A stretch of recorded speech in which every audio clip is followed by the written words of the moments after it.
How I increase my score from 100 to 160 plus. तो आज मैं डिस्कस करने वाला हूँ आप लोगों के साथ कि मेरा स्कोर CGL में 100 से 160 प्लस कैसे हुआ। Hello everyone, welcome to the channel. तो दोस्तों, मैं भी एक एवरेज स्टूडेंट ही हूँ। मेरे पहले भी बहुत ज़्यादा नंबर्स नहीं आते थे। ऐसा नहीं है कि मैं हमेशा से ही बहुत अच्छा रहा हूँ पढ़ाई में और मेरे हमेशा से मार्क्स अच्छे आते रहे हैं। मेरे भी मार्क्स कम आते थे स्टार्टिंग में। तो मैंने कहाँ से जर्नी अपनी स्टार्ट की थी, आज 160 प्लस या 155 ऑलमोस्ट तो रहता ही है। तो वीडियो को बहुत बड़ा ना करते हुए हम चलते हैं अपने मेन टॉपिक की तरफ। आप लोगों के लिए ये वीडियो बहुत ही इंपॉर्टेंट होने वाली है, क्योंकि बहुत सारे स्टूडेंट ऐसे होते हैं जिनके स्कोर 100 से 120 के बीच या 120 से 140 के बीच ही रुका रहता है। तो उस स्कोर को कैसे बूस्ट कर सकते हैं कम से कम समय में, कौन कौन सी परेशानियां आती हैं, वो सिर्फ आपके साथ ही नहीं आती, वो सभी के साथ आती हैं। बहुत सारे यूट्यूबर्स ऐसे भी हैं जो बताते हैं कि एकदम जी जान लगा दो, मॉक में नंबर ना आए, सो मत, खाओ मत, पियो मत, बाहर मत जाओ, घूमो मत, मिलो मत, एक हिसाब से जीना ही छोड़ दो भाई। मान लीजिए आपने बहुत अच्छे मॉक्स लगाए, दिन में 3-3, 4-4, 5-5 मॉक्स लगाए और आपको रात में नींद नहीं आई, मॉक स्कोर कम चला गया, आप डिमोटिवेट हो गए, नहीं सो पाए, तो क्या नेक्स्ट डे आप एकदम फ्रेश मूड से उठ पाएंगे? क्या आपकी जो एनर्जी रहेगी पूरे दिन नेक्स्ट डे की वो बहुत अच्छी रहेगी? या मान लीजिए आपने एक हफ्ता बहुत ही जम कर पढ़ाई की, एकदम बूस्ट हो गए, मोटिवेशन मिल गया वीडियो देख के, लेकिन क्या वो आगे जाके कारगर रह पाएगी? क्या वो कंटिन्यू बनी रहेगी? तो हमेशा अपने शेड्यूल को एक जैसा बना के रखें जो हमेशा चल पाए, और अपनी कैपेसिटी को, अपनी इफ़िशियंसी को धीरे धीरे बूस्ट करें, धीरे धीरे इंक्रीज़ करें, एक सही डायरेक्शन में, एक सही स्पीड से। जितनी आपकी कैपेसिटी है आप उसको अपने अकॉर्डिंग बूस्ट कर सकते हैं। तो वीडियो को स्किप मत करिएगा और फॉरवर्ड मत करिएगा। आप चाहें तो वीडियो को 1.5x या 2x पर लगाकर भी देख सकते हैं।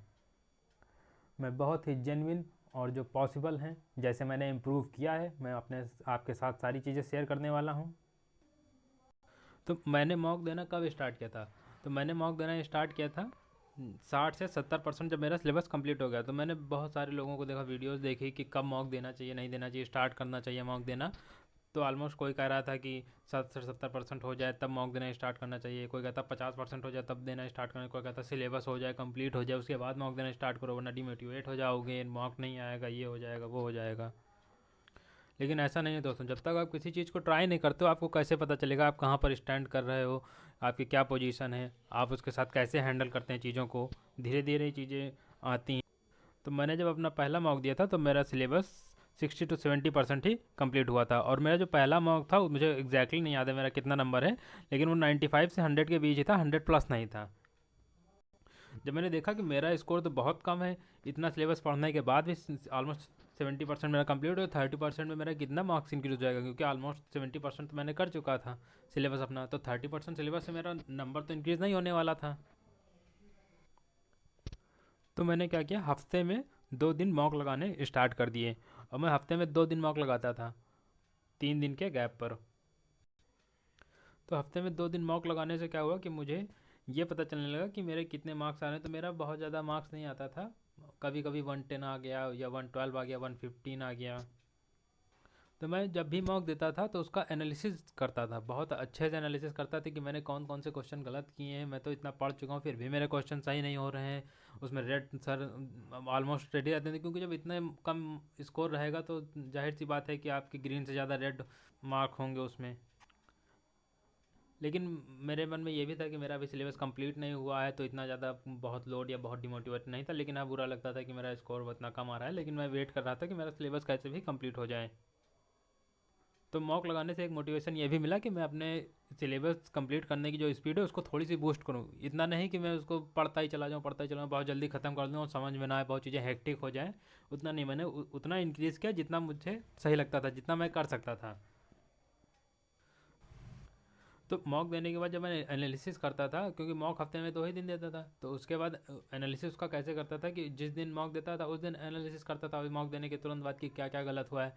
फिर दूसरे दिन फिर एनालिसिस करता था उसको, फिर देखता था कि मैंने कौन कौन सी गलतियाँ की हैं, क्या क्या मिस्टेक की हैं, कौन कौन से क्वेश्चन को ज़्यादा टाइम दिया है। तीसरे दिन भी करता था। फिर चौथे दिन क्या करता था, माइंड में एक बार वो मैनिफेस्ट करता था बार बार कि मैंने ये गलतियाँ की थी पिछले मॉक में। हर मॉक से पहले मैंने स्टार्टिंग से ही ये आदत डाली कि हर मॉक से पहले पिछली गलतियों को रिवाइज करना है। तो इस तरह धीरे धीरे मेरा 100% जब सिलेबस कंप्लीट हुआ तब तक मेरा स्कोर 10 से 20 नंबर बढ़ चुका था, 120 अराउंड आने लगा था, 115 120 लगभग इतना आ जाता था जब तक मेरा सिलेबस कंप्लीट हुआ। मैंने देखा कि मेरा स्कोर फिर भी वही है 120 130, बस 4-5 नंबर या 8-10 नंबर और बढ़ गया, उससे ज़्यादा नहीं बढ़ रहा है। 120 130 135। मैं डेली मॉक लगाने लगा, सिलेबस कंप्लीट हो गया तो मैं डेली मॉक लगाता था, और डेली मॉक लगाने के बाद उसका डेली एनालिसिस भी करता था। और शाम को जैसे किसी टाइम फ्री हुआ या बाहर से मार्केट से आया कुछ गया, तो बाहर से आने के बाद जब माइंड फ्रेश रहता था ना, तो उस मॉक को फिर से देखते थे कि मैंने क्या मिस्टेक करी थी। हो सकता है उस टाइम पे मेरे माइंड को स्ट्राइक ना कर रही थी, क्योंकि जब आप कहीं से बाहर से घूम के आते हैं तो आपका माइंड फ्रेश रहता है। तो जब आप फ्रेश माइंड से किसी चीज़ को देखते हैं कि मैंने क्या गलतियाँ की हैं, तो आपको एक्चुअल सॉल्यूशन पता चलता है, या आपको एक्चुअल सिचुएशन पता कर चलती है कि आपके माइंड को क्या चीज़ नहीं स्ट्राइक की थी उस क्वेश्चन को अटेम्प्ट करते टाइम। तो जब डेली मॉक लगाने लगा तो उसमें मार्क्स ऑलमोस्ट थोड़ा ही बहुत इंक्रीज़ हुआ, बहुत ज़्यादा इंक्रीज़ नहीं हुआ। तब मैंने देखा कि मेरी कैलकुलेशन स्पीड भी बहुत स्लो है, बहुत स्लो नहीं लेकिन हाँ स्लो थी, उतनी नहीं थी कि हाँ बहुत ज़्यादा स्पीड है, हाँ मैं तुरंत कैलकुलेट कर लेता हूँ नंबर्स को, ये वो ऐसा नहीं था। और ऑलमोस्ट ऐसा कोई भी नहीं होता है कि स्टार्टिंग से ही बहुत अच्छा हो, वो भी कहीं ना कहीं से शुरुआत करता है, हर कोई कहीं ना कहीं से शुरुआत करता है।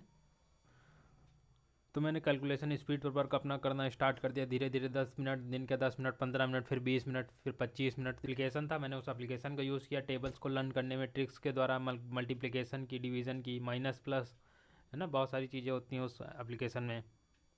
टेबल्स को लर्न किया, स्क्वायर्स लर्न किए, क्यूब लर्न किए। तो डेली मॉक लगाने के बाद मेरा स्कोर ऑलमोस्ट 120 से 130 के बीच ही था, कभी कभी 130 प्लस जाता था, वरना तो 120 130 के बीच ही रहता था। तो उसमें मैंने देखा जब कई सारे मॉक लगाते हैं ना, मान लीजिए आपने 8 से 10 मॉक लगा लिया, आपके मार्क्स उतने ही आ रहे हैं, ऑलमोस्ट बहुत ज़्यादा बूस्ट नहीं हो रहा है, या उतना ही रह रहा है मेरा 120 से 130 के बीच ही, कभी कभी जाता था, एक दो में चला गया तो चला गया 130 प्लस। तो उसमें मैंने देखा कि मैं मिस्टेक कहाँ कर रहा हूँ। तो उसमें कहीं ना कहीं आपको भी देखिएगा कि आपको भी एक सेम पैटर्न मिल जाएगा कि आप कौन कौन से चैप्टर्स में प्रॉब्लम आ रही है। ज्योमेट्री हो गई, अलजेब्रा हो गया, टिग्नोमेट्री हो गई, प्रॉफिट लॉस हो गया, पार्टनरशिप हो गया, इन सब के अच्छे क्वेश्चन जब बन जाते हैं तो उसमें प्रॉब्लम होती है मॉडरेट टू हार्ड क्वेश्चन में। या टाइम एंड वर्क का कभी कभी अच्छा क्वेश्चन दे देते हैं। इंग्लिश में क्लोज टेस्ट हो गया, पैराजंबल हो गया, PQRS, और ग्रामर एरर हो गए, एंटोनिम सिनोनिम हो गए। तो बहुत सारी चीज़ें थी, तो उन सबको धीरे धीरे ही इम्प्रूव किया। तो उन सबको मैंने क्या किया, एक नोट्स बना लिया, मैथ्स का अलग और इंग्लिश का अलग। तो मैथ्स वाले में क्या करता था कि जैसे किसी चैप्टर का हुआ तो उस चैप्टर वाइज मैंने नोट्स बना लिया कि जिस चैप्टर का क्वेश्चन है, अगर उस चैप्टर का कोई नया कॉन्सेप्ट है या कुछ नया क्वेश्चन है, उसकी क्वेश्चन की लैंग्वेज नहीं है जिसको पढ़ने में मुझे समझने में, तो ही मैं उस क्वेश्चन को नोट करता था, अदरवाइज मैं नोट नहीं करता था। और इंग्लिश वाले में भी मैंने यही किया था कि चैप्टर वाइज मैंने बना लिया था, ग्रामर का चैप्टर वाइज, एंटोनिम का अलग, सिनोनिम का अलग। और जो भी मेरे गलत होते थे, भले वो मैंने पढ़ रखा है, लेकिन अगर मेरा वो गलत हुआ है क्वेश्चन तो मैं उसको नोट जरूर करता था कि नहीं मेरा ये एंटोनिम गलत हुआ है, मैं इसको नोट करूँगा, और नेक्स्ट टाइम इसका इस वर्ड से रिलेटेड कोई भी सिनोनिम या एंटोनिम गलत नहीं होना चाहिए। भी मैंने ऐसे ही बनाया था, जैसे कोई भी एरर का सेंटेंस मुझसे नहीं बना या मुझे नहीं स्ट्राइक हुआ किस चैप्टर का है, तो मैं आगे चैप्टर का नाम, सेंटेंस और आगे चैप्टर का नाम लिख देता था। और डेली मॉर्निंग में जो भी मैंने नोट किया होता है उस मॉक्स से, उसको एक बार रिवाइज जरूर करता हूँ, और पूरा रिवाइज करता हूँ। ये नहीं कि मैंने एक दिन पहले का ही रिवाइज किया, नहीं, जितना भी नोट्स बना हुआ है मैं उसको एक बार पूरा देखता हूँ। जब आप किसी चीज़ को डेली डेली देखते हो ना, तो उसको आपको रिवाइज करने में बहुत ज़्यादा समय नहीं लगता है। आप जैसे ही देखते हो आपको तुरंत रिवाइंड हो जाता है, आपकी स्पीड रिवीजन करने की बढ़ती जाती है। तो सेम पैटर्न्स वाली मिस्टेक जो सामने आई उसको मैंने इस तरह से ठीक किया। फिर दोस्तों ये मॉडरेट और हार्ड क्वेश्चन जैसे मॉक में कभी कभी आ जाते हैं, या ऑलमोस्ट रहते हैं। मॉडरेट क्वेश्चन तो रहता ही है, हार्ड नहीं, तो मॉडरेट क्वेश्चन तो रहता ही है मॉक में। तो ये सबके साथ होता है कि उसमें फंस गए कि नहीं मैंने तो पढ़ा हुआ है, नहीं मैं कर लूँगा, है ना। तो ये बात सबके साथ होती है कि टाइम ज़्यादा दे देते हैं उस क्वेश्चन को, इतना टाइम उस क्वेश्चन को नहीं देना चाहिए। और वास्तव में अगर देखा जाए तो अगर आप एक दो क्वेश्चन जो मॉडरेट या हार्ड होते हैं मॉक में, अगर आप उसको ना अटेम्प्ट करें, बाकी सारे अगर आप सही कर रहे हैं, तो उससे बहुत ज़्यादा इफेक्ट नहीं पड़ता है, 2-4 नंबर का इफेक्ट ही पड़ता है। तो इसको मैंने किया कि मैं बहुत ज़्यादा मॉडरेट और हार्ड क्वेश्चन, जैसे मुझे बड़ी लैंग्वेज दिखती थी, या भले वो क्वेश्चन ईजी रहा हो, लेकिन अगर मुझे बड़ी लैंग्वेज दिखती थी मैं इसको स्किप कर देता था, और छोटे छोटे जो क्वेश्चन होते थे उसको पहले कर लेता था। टाइम मैनेजमेंट की प्रॉब्लम आने लगी, किस सेक्शन को कितना टाइम देना है, कैसे मैनेज करना है, कि कभी कभी इंग्लिश में ज़्यादा टाइम दे देता था, कभी कभी जीके में ज़्यादा टाइम ले लेता था कि नहीं मैंने पढ़ा हुआ याद नहीं आ रहा, याद नहीं आ रहा, उसको उस चक्कर में ज़्यादा टाइम चला जाता था जीके में। मैथ में तो ऑलमोस्ट लगता ही है, सभी को टाइम ज़्यादा लगता है। कभी कभी रीजनिंग में एक दो क्वेश्चन दे देता है, ब्लड रिलेशन, सिटिंग अरेंजमेंट या और किसी टाइप का क्वेश्चन। तो मैंने एक शेड्यूल बनाया कि नहीं, मैं हर एक सेक्शन का टाइम डिसाइड कर लूँगा, इससे ज़्यादा मैं उस सेक्शन को टाइम नहीं दूंगा, भले ही मेरा क्वेश्चन अटेम्प्ट हो या ना हो। अगर लास्ट में बचेगा तो मैं देखूंगा, वरना इतने टाइम में जितना क्वेश्चन हो रहा है जल्दी जल्दी मैं उतने सारे अटेम्प्ट कर लूँगा, उसके बाद ही मैं आगे नेक्स्ट सेक्शन में जाऊँगा। और उससे ज़्यादा टाइम मैं एक सेक्शन को नहीं दूंगा, मैंने हर एक सेक्शन का टाइम डिवाइड कर लिया। तो इस तरह से मेरा टाइम मैनेजमेंट होने लगा।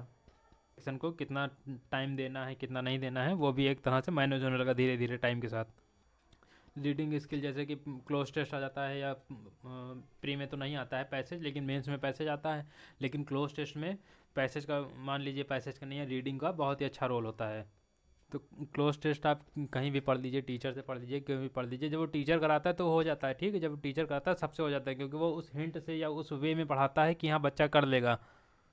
और ये आपके साथ भी होता है, ऐसे ऐसा नहीं कि मेरे साथ ही होता है। जब भी आप क्लास करते होगे क्लोज टेस्ट की, या कोई भी टीचर आपको पढ़ा रहा होता है, तो आपसे वहाँ पे बन जाता है, उस क्लास में बन जाता है। या आपके मान लीजिए उस क्लास में एक या दो गलत हो रहे हैं, लेकिन अब जब मॉक लगाते हैं या आप कहीं बिना टीचर के उसको सॉल्व करते, तो आपके 3 गलत हो जाते हैं, या 4, कभी कभी 4 गलत हो जाते होंगे। ऐसा नहीं मेरे साथ ही होता है, सबके साथ होता है, आपके साथ भी ऐसा हो रहा होगा।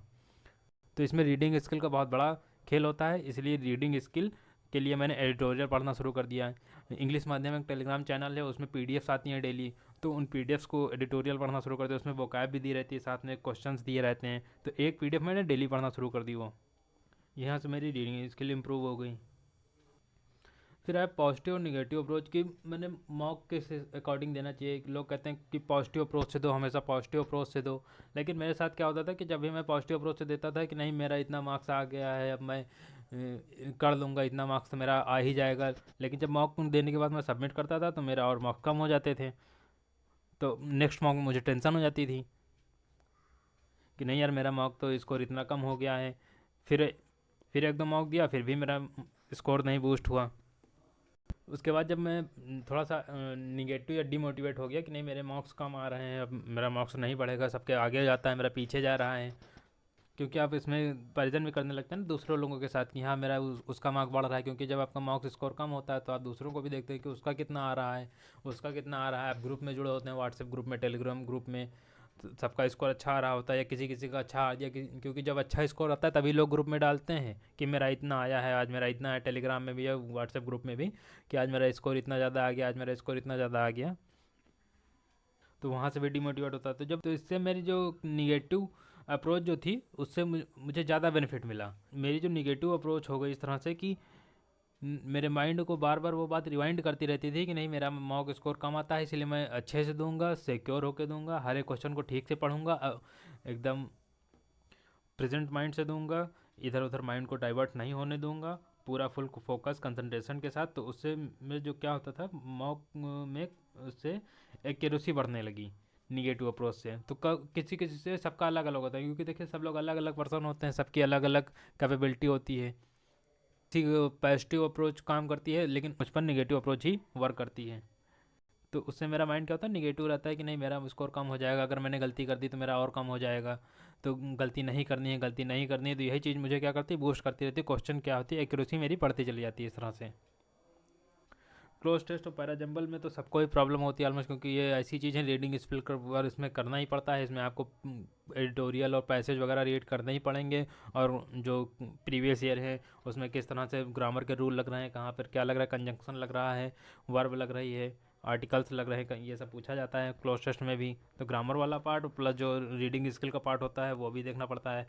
और पैराजम्बल तो आपको प्रैक्टिस से भी आ जाएगा, और रीडिंग स्किल भी इसमें वर्क करती है। पैराजम्बल में इन दोनों चीज़ों में रीडिंग स्किल बहुत मैटर करती है। तो एडिटोरियल और मैंने जो इंग्लिश माध्यम की जो पीडीएफ थी उससे मुझे बहुत हेल्प मिली।